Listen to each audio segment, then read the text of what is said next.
The moment she leaned in close and whispered, "Tonight he dies," I stifled a grin, though my body lay limp and unbroken. They thought I was comatose. They didn't know I'd overheard every word. Before we start the story, leave a comment to let us know which city you're watching from. Like and subscribe to support our community. Your support means a lot to us. Now, enjoy the story as we continue. I heard her voice before I felt the first trickle of doubt. It was low and urgent, a confession meant only for God and the walls. She thought I was lost to sleep, buried under tubes and monitors. She believed I could hear nothing. She was wrong. They call me Richard Sterling, rich, powerful, untouchable. Today, I lay in a private hospital suite with my eyes closed. Every breath I drew was measured and watched. The world saw me as a man trapped in a coma, a fate worse than death for someone with everything to live for. But in truth, I was awake. I was listening. It began 3 nights ago, when I slipped into my own scheme. After the accident, the doctors said I might never wake. Their words suited me fine. I had motives they would never understand. I needed to know who among my circle had turned against me, who whispered lies, who coveted my empire. So I sank into the deepest pretend coma I had ever staged, and the hospital staff became my unwitting informants. At first, it was silence. The beeping machines kept time like cruel metronomes, and nurses entered only to check my vitals. They offered soft prayers, quick glances, perhaps pity. Then came Sarah. Sarah Ellis was assigned to my case on the second day. She moved through the suite with quiet confidence, her white uniform crisp, her brown hair tied back in a neat bun. She had a kind face, warm eyes. The kind of nurse you trust without thinking. I watched her more than I watched the monitors, and I began to notice things. The way her hand trembled when she thought no one watched. The small crease between her brows when she whispered into the phone. The way her eyes lingered by my bedside, as though she sought courage in my stillness. She cared for me like I was her only patient. Gentle touches to my forehead, soft words on my lips. "Richard," she'd murmur. "Just rest now. Get better for your family." But every time she said my name, I sensed a weight behind it, as if my fate rested not on medicine, but on her heart. Last night, my chance came. The suite door was slightly ajar, and a soft voice floated through the gap.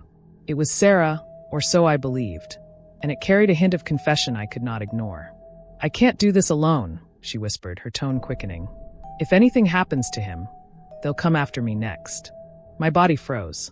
They? Next? What was she talking about? I felt a coil tighten in my chest, the familiar thrill of the hunt. I had to know more. I monitored the door. At exactly 2:17 a.m., it opened wider. I heard her footsteps pause, then a low voice answered hers, deep, rough, unfamiliar. "Don't worry," the stranger said. "We've covered our tracks. After he dies, we'll split the estate like we planned. Sarah, you get your share.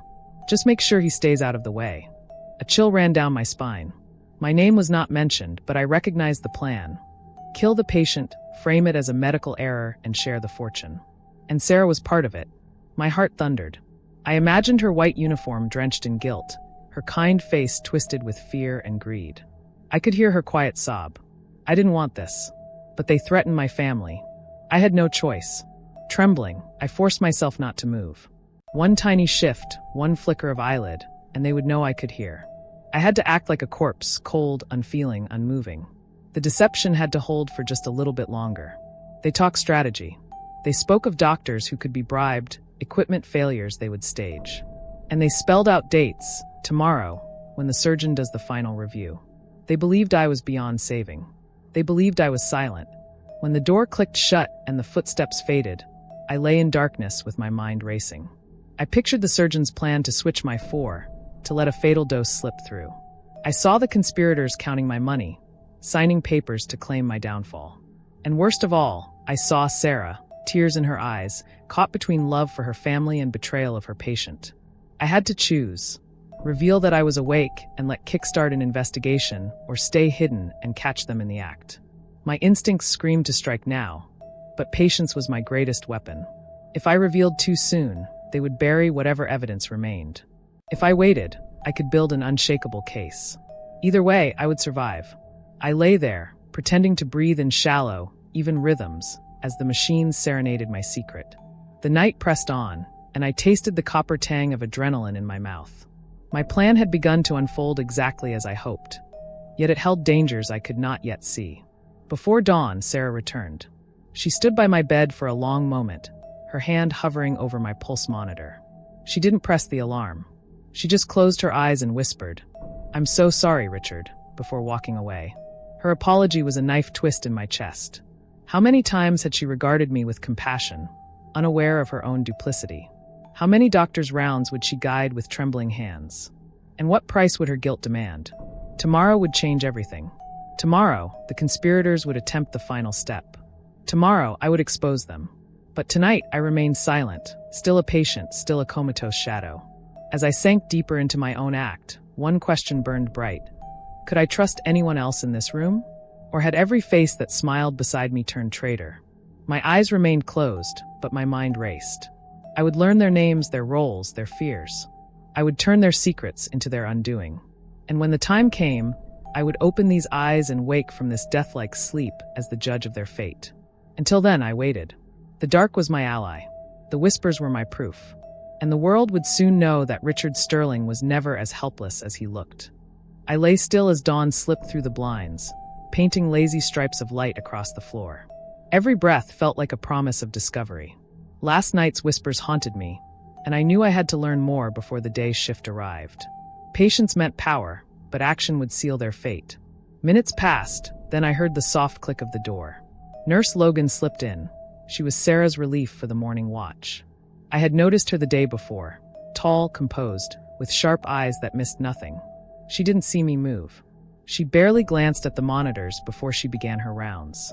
I focused on her conversation with the night clerk through the half-open door. "She's stable," Logan said, her voice low. "We keep this quiet, got it?" The clerk's hushed reply was too muffled to catch. Logan approached my bed and checked my chart. I watched her finger graze the top sheet, and for a moment my heart jumped. Did she know? No, her face stayed blank. She scribbled something on the clipboard and moved on to check the 4. The tube connecting my arm was the lifeline they meant to tamper with tomorrow.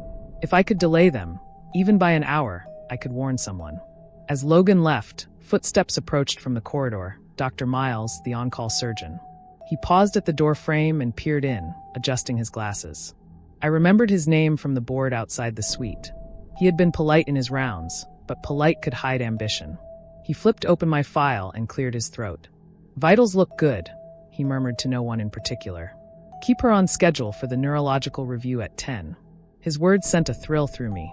The neurological review was code for the final assessment before they declared me beyond hope. Only then would they act on their plan. 10 hours to wait.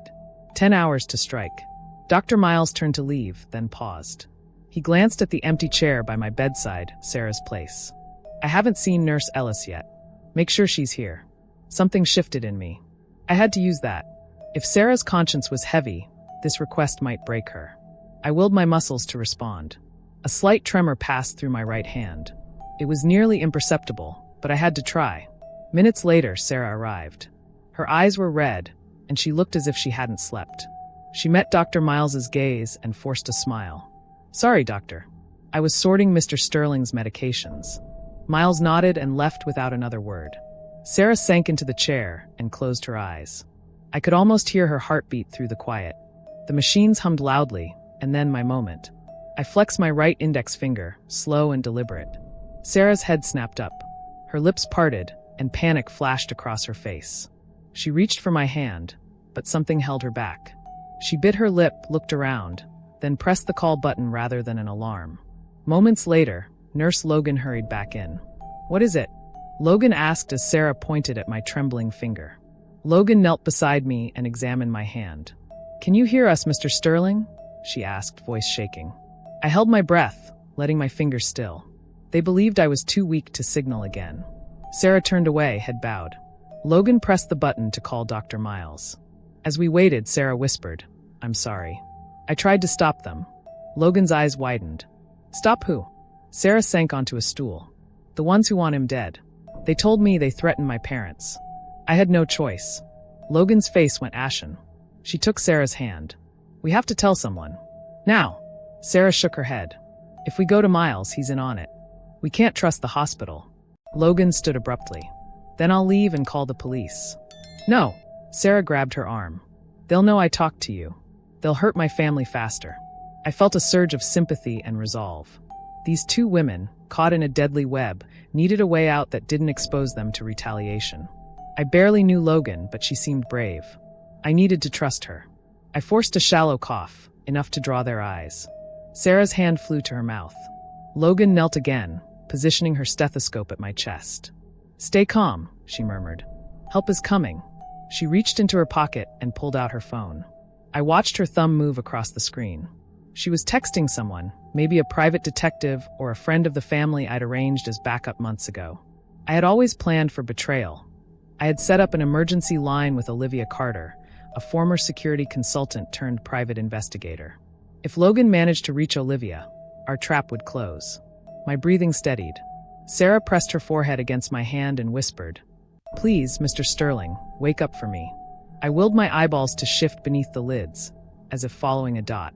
Logan watched the monitors, then Sarah. Neither reached for the call button again. They stayed silent. 10 minutes felt like hours. Finally, Logan rose. "It's done," she said. "She's on her way. You did good, just rest now." Sarah nodded, tears slipping down her cheeks. She straightened her uniform and left without looking back. Logan checked my drip and adjusted its speed. Before she left, she leaned in close and whispered, "You're not alone." The door closed. I exhaled, every muscle trembling with relief. My plan was working. My allies were in motion. I was still alive, still waiting. Tomorrow's review could come and go without me losing a pulse. But I knew dangers would grow by the hour. The conspirators would notice any delay and strike harsher. Sarah's family was at risk. Logan's bravery would paint a target on her back. And Olivia Carter, even she might be too late. I closed my eyes again, unwilling to rest. My mind raced through contingency after contingency. I would need proof, recorded conversations, signed papers, digital trails. I would turn their secrets into shackles. The sun climbed higher outside, and activity in the hall began. I was the calm center in a storm of deceit. They still believed I was comatose. But Richard Sterling was already awake and 2 steps ahead. Tomorrow, the surgeon would review my scans.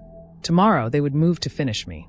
Tomorrow, I would strike, but tonight, the real game had only just begun. I lay perfectly still as the afternoon light slanted through the blinds, casting long bars of shadow across my bed. Each stripe felt like a line I was writing in the pages of this grand deception.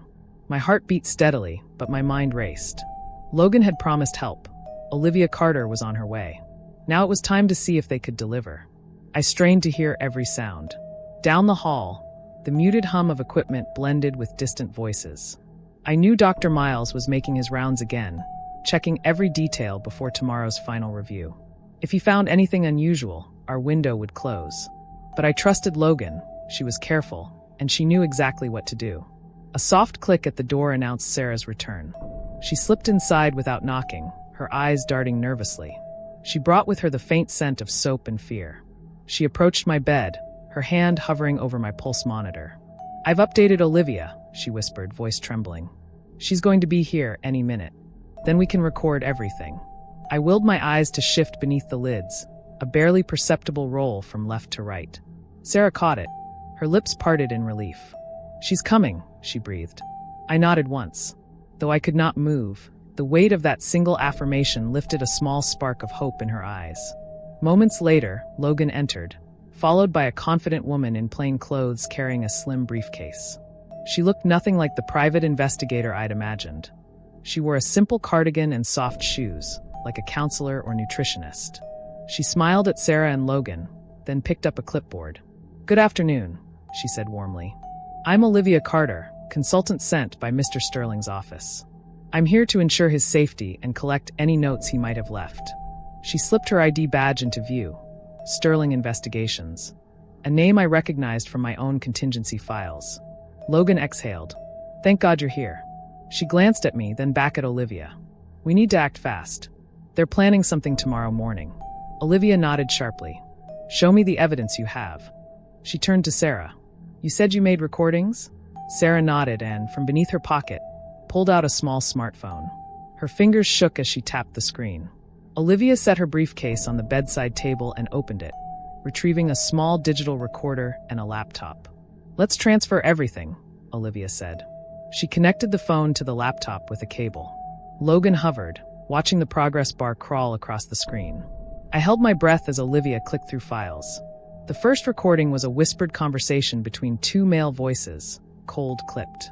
They spoke of insuring my condition and dividing assets. The second clip was Sarah's confession, her tears, her fear for her family. Each file that opened made my pulse pound louder in my ears. Olivia's face hardened as she listened. "This is enough," she murmured, as if to herself. "We can stop them." She turned to Logan. "I'll need your testimony and these files. Then we go to the police, quietly, so they don't suspect until it's too late." Logan hesitated. "But if word gets out here, Miles will intervene.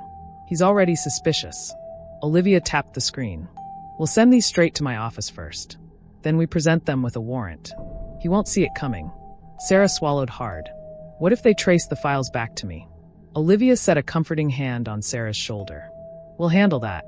Your name stays out of it. I'll take full responsibility for this evidence." Sarah's shoulders sagged in relief. She turned to me and whispered, "Thank you, Mr. Sterling." A single tear fell onto the white sheet. I allowed myself a small, secret smile. They believed the world saw me as helpless, but together we held the power. As Olivia worked, I listened for any sign of Dr. Miles. Suddenly, the door clicked open and he stepped inside, eyes narrowed at the scene. "Everything all right here?" he asked, adjusting his glasses. His gaze flicked to the laptop, then to the recorder. Olivia stood and offered him a polite nod. "Dr. Miles, I'm Olivia Carter. I'm here on behalf of Mr. Sterling's estate to conduct a quick audit of his care plan. I'll only need a moment." Dr. Miles frowned. "An audit? At this hour?" "Yes," Olivia replied smoothly. "We're ensuring all procedures are properly documented for compliance." She gestured toward the laptop. "I'll be in and out." He hesitated, then closed the door quietly behind him. I held my breath as his footsteps receded down the hall. A sick twist of fear settled in my stomach. If he found the files, all our plans would crumble. Is he suspicious? I forced my breathing to stay calm. Sarah glanced at Logan. "He'll check the hard drive. We need to hide it." Olivia snapped the laptop shut and tucked the recorder into her briefcase. Logan grabbed the cable and shoved it back into Sarah's pocket. I could sense their panic, but Olivia remained composed. "Don't worry," she whispered. "We'll use a cloud backup. No physical trace." She tapped her phone rapidly, sending the files to a secure server. As the upload bar moved, I felt a surge of triumph. In a few moments, Dr. Miles could search this room all he wanted. He would find nothing. The upload completed. Olivia closed her briefcase with a click. "We're done," she said softly. "Call Nurse Logan's husband. Tell him to protect her family. And Sarah, I'll handle the rest." Sarah nodded, ashen but resolute. Logan leaned close to me. "Rest now. Tomorrow we bring them down." Dr. Miles reappeared at the door, clipboard in hand. He stepped over to my bed and checked the monitors. "All stable," he said curtly. "Keep up the good work." Logan and Sarah exchanged glances, relief flickering in their eyes. Dr. Miles offered Olivia a polite nod before leaving again. I closed my eyes, my chest light with gratitude and anticipation. The next morning's review would come and go without them suspecting anything. Olivia had our evidence, and soon the police would move in. But caution remained my ally. I would not awaken too soon. I would let the trap spring fully before I revealed I had been listening all along.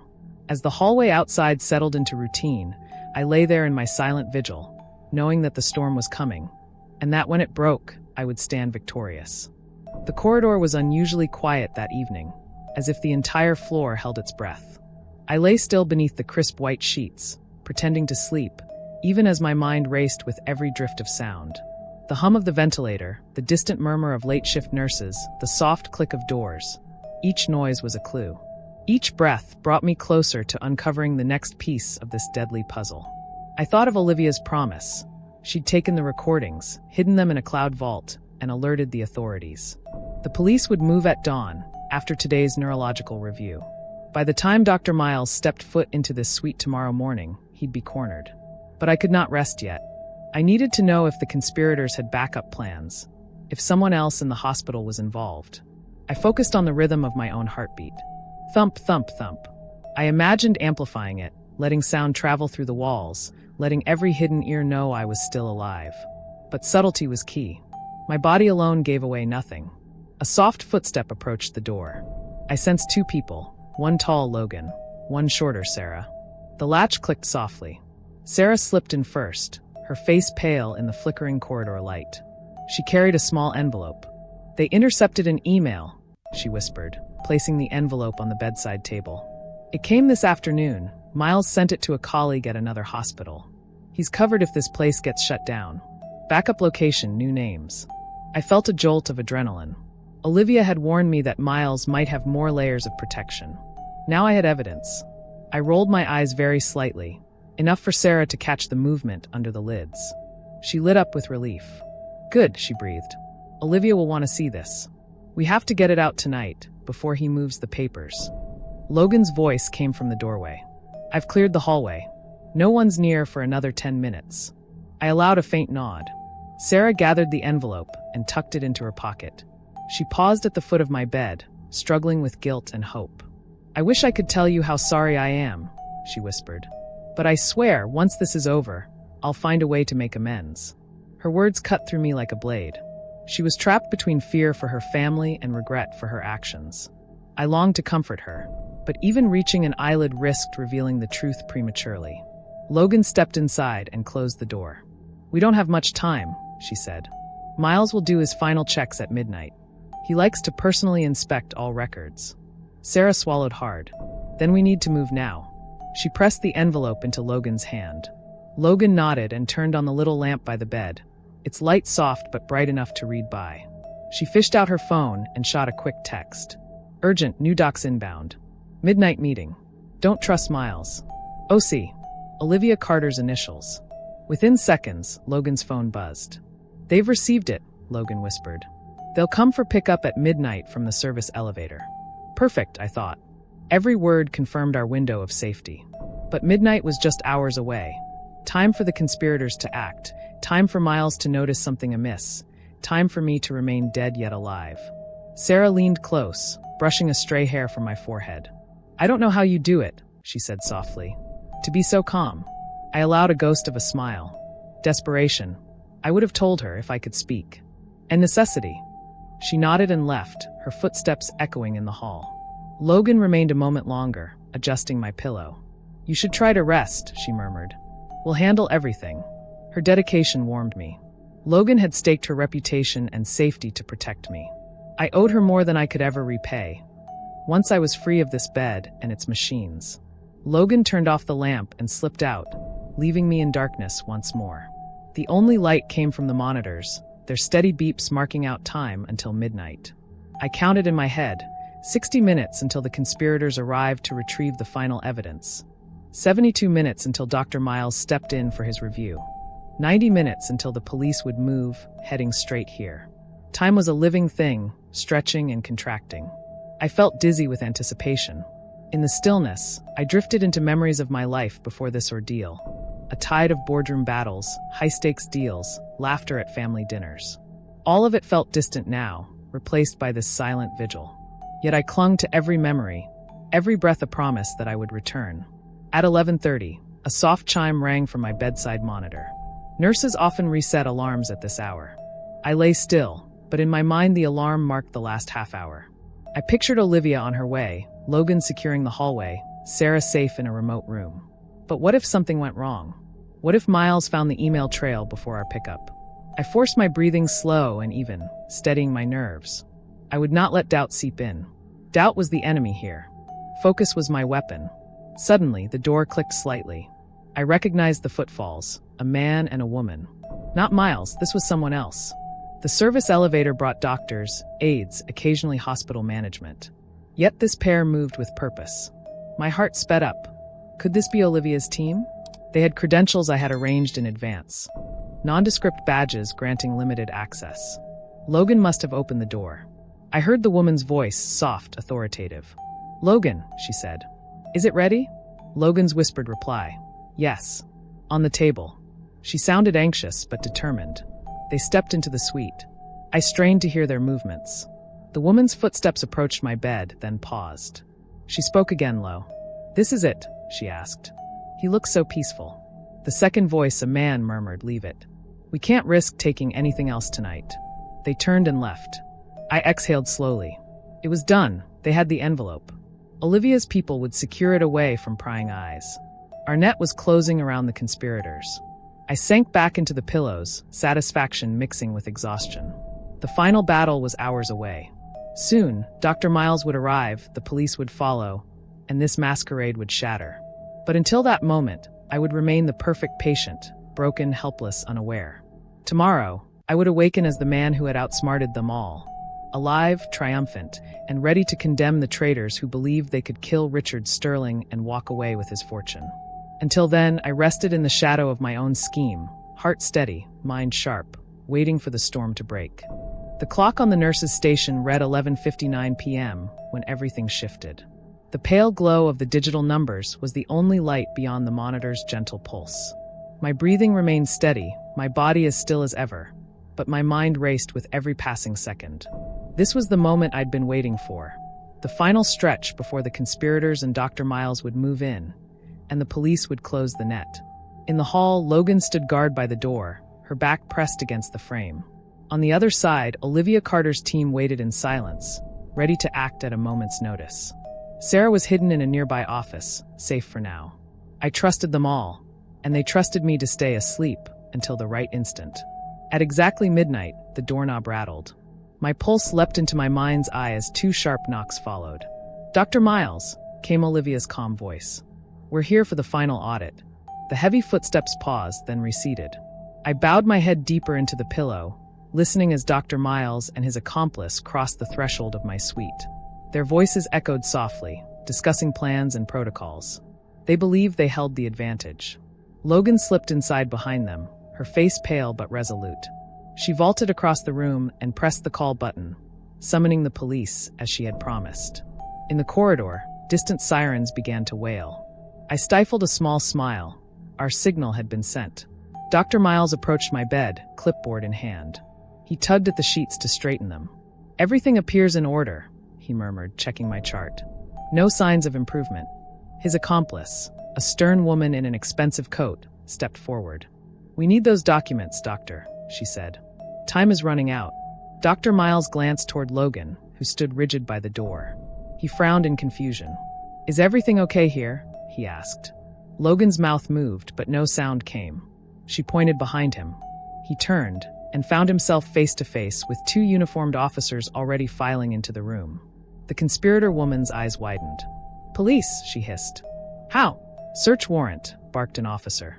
"Dr. Miles, you're under investigation for conspiracy to commit murder and fraud." The officer produced his badge, and the room shattered into chaos. Dr. Miles's face drained of color. He dropped his clipboard, papers fluttering across the floor. His accomplice's phone clattered against the bedside table as she fumbled to dial. Sarah, peeking through the crack of the door, shrank back into the shadows. "Stay calm." Olivia's voice cut through the panic. She stepped forward, pulling her ID into view. "I am Olivia Carter of Sterling Investigations. These recordings and documents prove your involvement." Two more officers escorted the woman toward the door. Dr. Miles backed against the wall, eyes darting to me and back to the officers. "You'll regret this," he spat as he was handcuffed. Sarah rushed in, tears streaming down her cheeks. Logan caught her in her arms as the officers led the conspirators away. I remained still, every muscle limp, the perfect picture of a comatose patient. The machines beeped steadily, as though nothing had happened. One officer approached my bed and tapped my chart. "We'll need to take statements from all staff," he said. "But first, we need to confirm the patient's condition." Logan answered for me. "He's still unconscious. No changes in vitals." She gave me a quick glance, her eyes shining with gratitude and relief. The corridor was suddenly alive with activity. Nurses and aides rushed past, alerted by the sirens and the police presence. Voices rose in alarm and curiosity. I heard the hospital director's voice booming down the hall, demanding explanations. Through it all, I lay silent. My moment had not yet come. Olivia knelt beside me, glancing at the officers. "Your moment is now," she whispered. "When they check you, just open your eyes and look around. Let them know you're awake." My pulse thundered at the thought of waking. I'd rehearsed this moment for days. The exact eye movement, the slight inhale that would draw every gaze. I needed to awaken as if from a dream, to shock the conspirators and the doctors alike. An officer reached out and placed his hand gently on my shoulder. "Sir, can you hear us?" he asked. I inhaled slowly, let the sound fill my chest, then exhaled with a soft sigh. Logan pressed the alarm button. Nurses and doctors flooded into the room. I fought to keep my muscles relaxed, to maintain the illusion until the perfect second. "Something's happening," Dr. Sanders, the hospital director, announced as he entered. "Explain, detective." The lead detective motioned toward me. "We have suspects in custody," he said. "And we have evidence that Mr. Sterling was targeted. We need to confirm his status." I felt Olivia's hand on mine, giving me strength. I must not speak, only move my eyes. The detective leaned close. "Mr. Sterling? Open your eyes, sir." My eyes fluttered, then opened wide. For the first time in days, I saw the faces around me. Astonished nurses, furious doctors, triumphant officers, trembling Sarah and Logan. I drew a shaky breath. "Mr. Sterling?" Logan whispered. I forced a small, painful smile. I heard everything. My voice, weak but clear, cut through the stunned silence. Dr. Miles recoiled as though struck. "He's alive," he stammered. "You're under arrest," the detective said, advancing on Dr. Miles. "You have the right to remain silent." The room erupted in gasps and cries. Olivia stood and nodded at me, pride in her eyes. Sarah collapsed into Logan's arms, sobbing with relief. The detective escorted Dr. Miles and his accomplice out, their protests echoing down the hallway. I lay back, exhaustion washing over me. Logan reached for my hand, brushing her thumb over my palm. "You're safe now," she said. I closed my eyes for a moment, letting the truth sink in. I was alive. The danger had passed. My secret alliance had worked, and the traitors would never hurt another soul. When I opened my eyes again, the morning sun was just beginning to peek through the blinds. Tomorrow, I would begin to rebuild my life, and my trust in those around me. But tonight, I allowed myself a single thought. In the quiet of my own secret victory, I was finally free. The morning sun streamed gently through the blinds, warming my face as I lay in the hospital bed. The room was quiet now. No sirens, no hushed whispers, only the gentle clicks of the monitors. For the first time in days, I felt safe enough to open my eyes without planning my next move. I blinked slowly and saw Sarah sitting in the chair beside me. Her eyes were red, and she looked exhausted, but relief shone in her face. Logan hovered by the door, watching me with a smile that lit up the room. "Good morning," I whispered, my voice barely louder than a breeze. It felt strange to speak after so long, but the words tasted sweet. Sarah jumped to her feet, her hand trembling as she reached for mine. "You're awake," she said, voice breaking. "Thank God." Logan stepped forward and took my other hand. "You gave us quite the scare," she teased, but her eyes were soft. "Are you okay?" I nodded, squeezing their hands. My limbs felt heavy, but I could move them. I flexed my fingers, marveling at the simple joy of feeling strength return. Dr. Sanders, the hospital director, entered with a polite smile. "I hear congratulations are in order," he said warmly. "Your condition is stable, and your recovery is ahead of schedule. You're free to go home as soon as you're ready." I glanced at Sarah and Logan. They both beamed. "Thank you," I said to Dr. Sanders. "And thank you for everything you did." He nodded. "I'm glad everything worked out. The hospital will support you in any way we can." He paused, as though he wanted to say more, then turned and left. As he went, I realized how much I owed to these women. Sarah had risked everything to protect me. Logan had found the courage to stand up for what was right. I would never forget their bravery. That afternoon, I met with the detective who led the investigation. In a small, private room, I gave my formal statement. I described how I'd staged the coma, what I'd heard, and how Sarah and Logan had helped me gather evidence. The detective listened carefully, nodding and taking notes. When I finished, he leaned back and said, "You've done a remarkable thing, sir.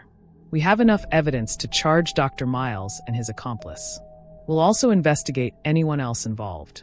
I felt relief spread through me. "Thank you," I said. "I want to make sure no one else gets hurt." Outside the station, Sarah and Logan waited in my car. When they saw me, they ran forward and gave me a hug. "You scared me," Sarah whispered in my ear. "I'm sorry," I said, hugging her back. "I couldn't have done it without you." Logan joined the embrace. "We're just glad you're okay," she said. In the days that followed, I returned home to recover.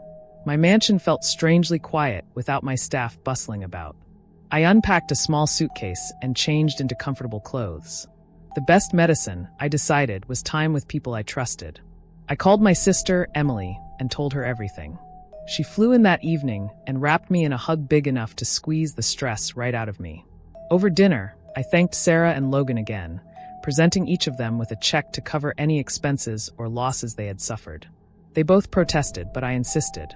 "You saved my life," I told them. "You deserve everything I can give." Sarah accepted the check with tears in her eyes. "Thank you," she said softly. "I'll use this to help my family." Logan smiled. "I'll be all right," she said. "But we'll stay in touch." We shared laughter and stories. For the first time in a long while, I felt warm inside instead of cold with fear. I knew that trust was fragile but precious, and that I had found genuine loyalty in two women who had nothing to gain but everything to lose. But as night fell and I settled into bed, I felt a chill. My phone buzzed on the bedside table. I picked it up and saw a message from an unknown number. "You're not safe yet. We're still watching." My heart lurched. I stared at the words, my breath catching. Who had sent this? The police had arrested the main conspirators, but perhaps others remained hidden. The trap had closed on Dr. Miles and his partner. But if there were more who'd profited from my downfall, they could strike again. I slid out of bed and went to my study, where I kept my private security setup. I logged in to check the cameras around the property. All seemed normal, guards pacing the gates, lights flickering as programmed. No unusual figures in the footage. Still, the message burned in my mind. I texted Logan and Sarah. "I'm fine, but I received a warning. Stay alert." Within minutes, both replied. "We'll check on your house cameras. Call if anything happens. I'll set up extra patrols around your home." Their loyalty was unwavering. My gratitude deepened. I realized the fight wasn't over, but I did not face it alone. I returned to bed and stared at the ceiling, thinking of the future. I would rebuild my life, restore my business, and protect those I cared about. But I would also ensure that no shadow from the past could ever threaten us again. As sleep finally claimed me, I whispered a promise to the dark. "Tomorrow we fight back. Tomorrow we end this for good." And with that thought, I drifted into a wary but hopeful slumber, ready for whatever the next chapter would bring. The warning message haunted me all night. I woke again before dawn, uneasy in my plush sheets. My mansion's alarms were silent, my guards were on patrol, and yet I felt eyes on me. Someone still wanted me gone. I rose and dressed quickly in dark slacks and a soft sweater. I needed answers, and I needed them now. I slipped out of my bedroom and headed for the study, where a bank of security monitors glowed in the dim light. 3 screens showed the front gates, the back lawn, and the private road. All were empty. Still uneasy, I checked the interior cameras. The living room, the kitchen, the hallways. No one moved. Yet my gut told me the threat was closer than I could see.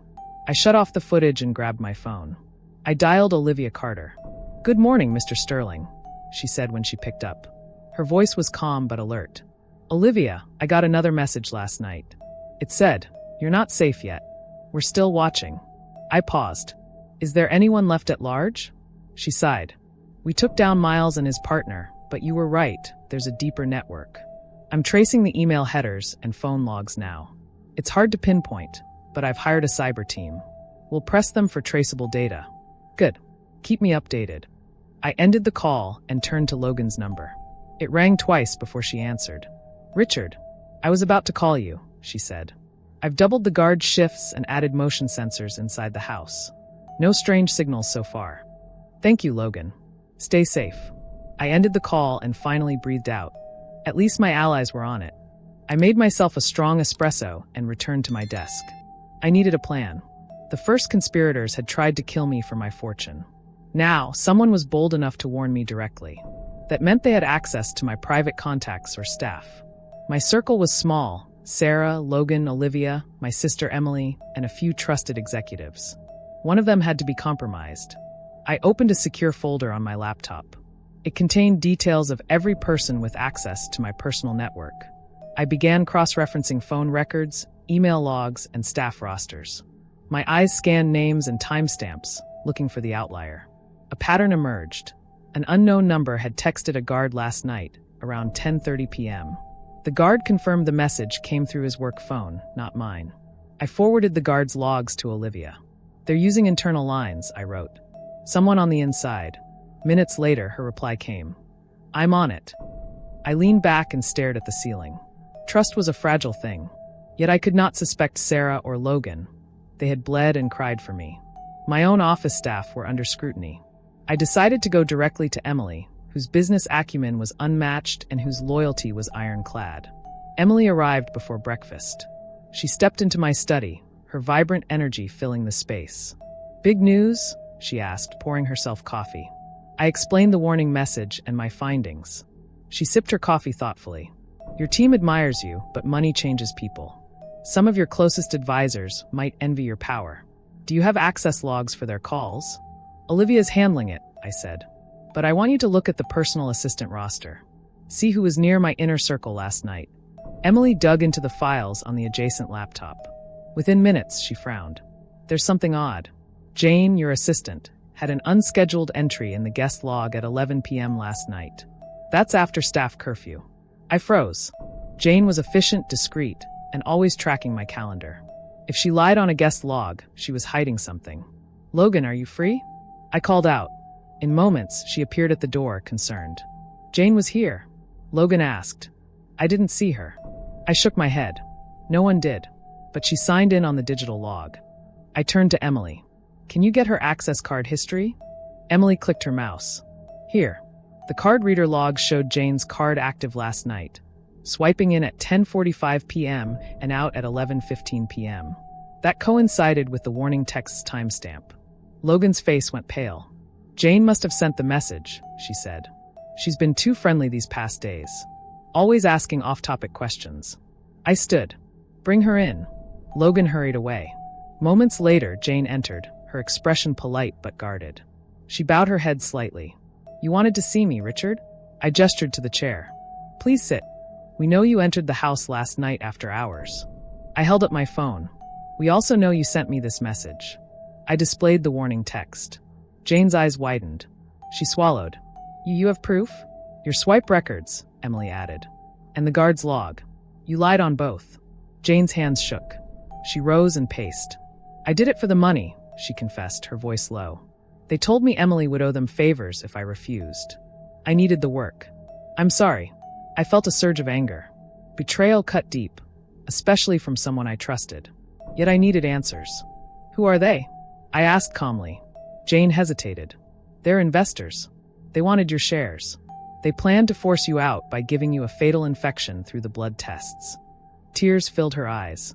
"They threatened to ruin my family's business if I didn't comply." My heart pounded. This went beyond Miles's hospital plot. These were powerful backers, stakeholders in my empire who saw me as a rival. They had used Jane to terrorize me and keep the threat alive. I took a breath. "We'll spare you jail time if you help us. Give us names." She nodded, relief and fear mixed on her face. "I'll tell you everything." I turned to Logan and Emily. "Secure evidence and protect Jane. Olivia, trace these investors. We end this now." Jane began to speak. Names, dates, places.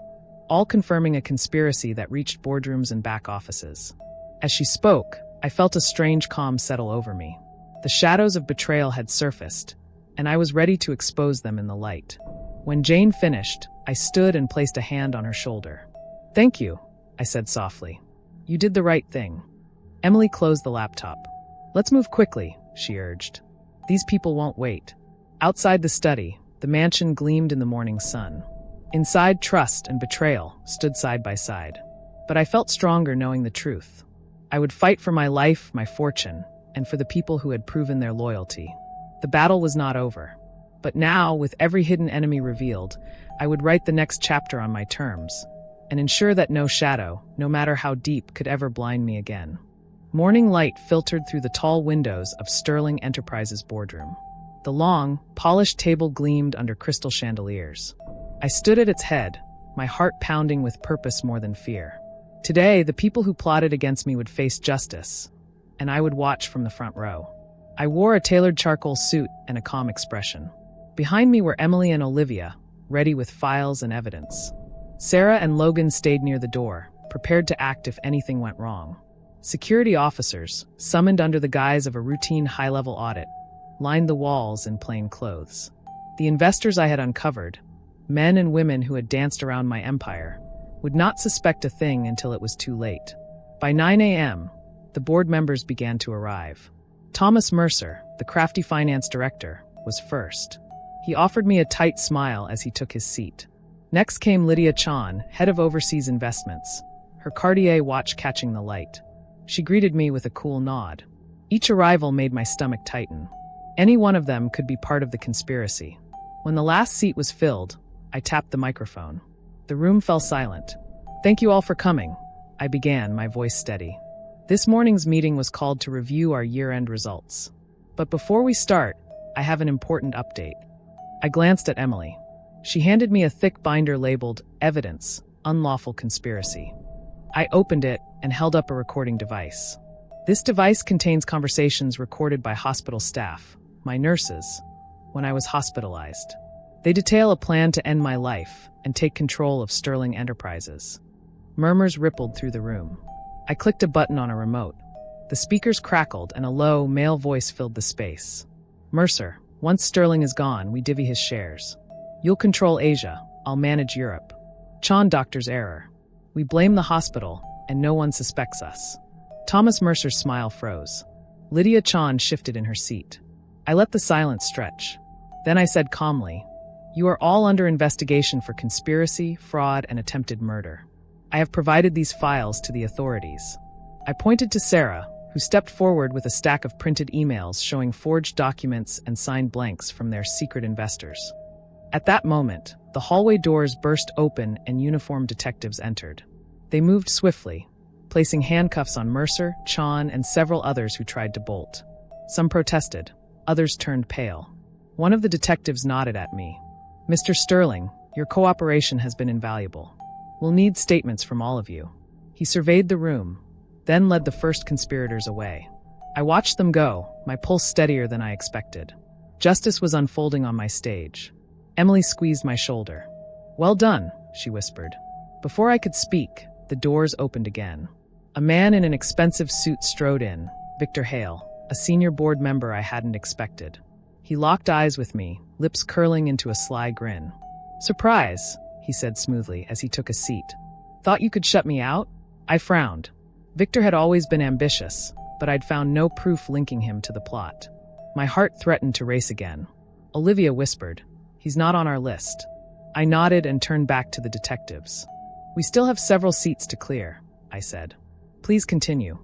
The detectives moved toward Victor. He raised an eyebrow. "Am I under arrest?" he asked. He glanced at Emily and me. "You'd make an enemy of me, brother?" I met his look. "Not you yet. But if you had any part in this, you will be held accountable." Victor stood and crossed his arms. "You'd better hope you don't find anything." He sauntered out with a chuckle. When he was gone, the detectives finished clearing the conspirators. Only a handful of board members remained, those with clean records. I felt relief wash over me. The main predators were in custody, and the rest were too timid to resist. I closed the binder and tapped the microphone again. "We will reconvene next week after the new leadership is in place. Thank you for your cooperation." The survivors nodded, some with shame, others with silent relief. As the room emptied, I gathered my team. Sarah gave me a proud smile. "You were brilliant." Logan stood beside her. "You kept us safe." Olivia closed her briefcase. "That trap was perfect." She looked at Emily. "And your timing was impeccable." Emily grinned. "We make a good team." I paused at the door, looking back at the empty chairs and the handcuffs left on the table. A sense of finality settled in me, but so did the memory of Victor's parting words. He was still out there, and I had no proof against him. His grin reminded me that power did not surrender so easily. I turned to my allies. "This isn't over," I admitted. "Victor Hale may be next." They nodded in agreement. Outside, the city hummed with life. Inside, our little team stood united, ready to face the next challenger, whatever shape it took. As we walked out of the boardroom, I felt a new kind of strength. I had survived betrayal, outwitted murderers, and reclaimed my empire. But the game was still playing. My empire had a new champion, and I would not rest until every threat was silenced. Tomorrow, I would begin the next hunt, for Victor Hale and any other shadows lurking in my world. For now, I relished the quiet victory and the certainty that, surrounded by true allies, I could face whatever came next.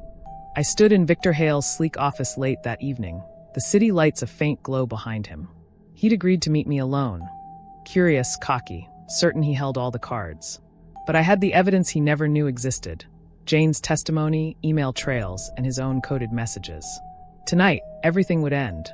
Victor leaned back in his leather chair, steepling his fingers. "Richard," he said smoothly, "I admire your tenacity, but you're pushing too hard. You'll break your empire before I break you." I smiled. "You're right. I'm tired. So let's finish this." I laid a sealed folder on his desk. Inside are the documents I promised the authorities. Your name is on every page. I watched his face blanch as he reached for the folder. "Wait," he began, but I cut him off. "There's no waiting. I gave you chances because you were family. But conspiracy and murder are not family values." I turned and tapped my phone. "I've already sent your file to the detective. He's on his way." Victor stood, fury in his eyes. "You'll regret this." "No," I said softly. "I'll be free." His phone rang. He answered, voice tight. "Detective, yes, I understand." He hung up and slumped. "They're coming for me." I watched him go. A wave of relief and sadness washed over me. I had won, but at great cost. Trust broken, friendships tested, a part of me always wary. Yet now the final thread of betrayal was severed. Weeks later, Sterling Enterprises thrived under honest leadership. Emily co-managed operations with integrity. Sarah and Logan had taken roles in my personal team, and Olivia's firm handled all security and investigations. My mansion was peaceful, guarded not just by walls, but by loyalty. One morning, I walked through the hospital corridor where it all began. I paused by my old room's door and smiled. The machines were gone, the silence replaced by life-saving beeps elsewhere. My second chance had been more than survival. It was a lesson in resilience, in the power of truth and trust. That evening, I sat back at my desk, drafting a letter of thanks to everyone who stood by me. I realized how precious each ally was. As I sealed the envelope, my phone buzzed with messages of support from family, friends, and loyal viewers of my story. Because thousands had followed every twist of this tale online. Each chapter had kept readers riveted, hearts pounding, eyes wide.